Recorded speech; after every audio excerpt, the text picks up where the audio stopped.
Good evening. Thanks for joining us. I'm Bree Stahl. Last week, we interviewed Williston Mayor Howard Klug on the proposed changes to the liquor license ordinance, which were hotly contested at a city council meeting December 11th. The changes include reducing the variety of liquor licenses, streamlining the approval process, mandating camera systems at liquor establishments, and a grant to the Upper Missouri District Health Unit to make sure every liquor establishment has the same ID scanner that can red flag fake IDs and notify other establishments in the area. But local business owner Raymond Melendez says while the efforts to reduce underage drinking are great changes to the ordinance, they're a distraction from a much bigger issue. The first proposed change to the ordinance is, quote, move to unlimited licenses with higher fees, end quote. The city says that currently Williston already has unlimited liquor licenses for most categories like restaurants. The only category currently restricted by population is on and off sale liquor licenses.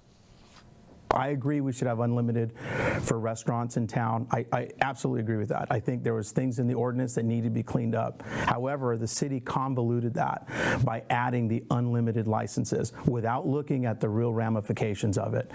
It's going to be detrimental to our community. In February 2018, a Williston Police Department alcohol compliance check in just 2 days found that out of 52 local liquor establishments, 16 furnished alcohol to minors. Melendez says he and other license holders have been working together with the health department to make sure they don't have problems with sales of alcohol to youth. He says Williston doesn't have a problem with access to liquor, and increasing business opportunities in Williston is a poor argument in support of the new ordinance. Instead of increasing the density of alcohol, the city should be focused on increasing the density of people, because people build businesses, and people build community. Mayor Howard Klug says the changes to the ordinance are to streamline the application process and promote business development, not to promote alcohol consumption. He says the city is going to look closely at applicants and is getting better at vetting applications.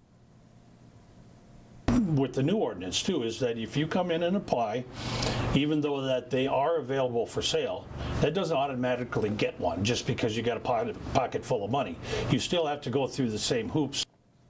Williston resident Greg Cottrell says a couple years ago he had an idea for a business and tried to get a liquor license. He says the city gave him a list of current license holders and told him he'd have to see if anyone wanted to sell their license. No one was willing, so he had to table his idea. Fast forward to 2018, and Cottrell says he's no longer pursuing a license, but ended up on one of the committees looking at changing the liquor ordinance as a concerned citizen. We had two owners of local bars, health unit, the Williston Police Department, fire department, others that throughout the community were part of that committee. And, you know, you get a room with 20 plus people there. Not everybody's going to agree, but I think we all got to a point where we walked through individually each line of what we were trying to propose to change on the ordinance. And I think we came to a pretty solid agreement.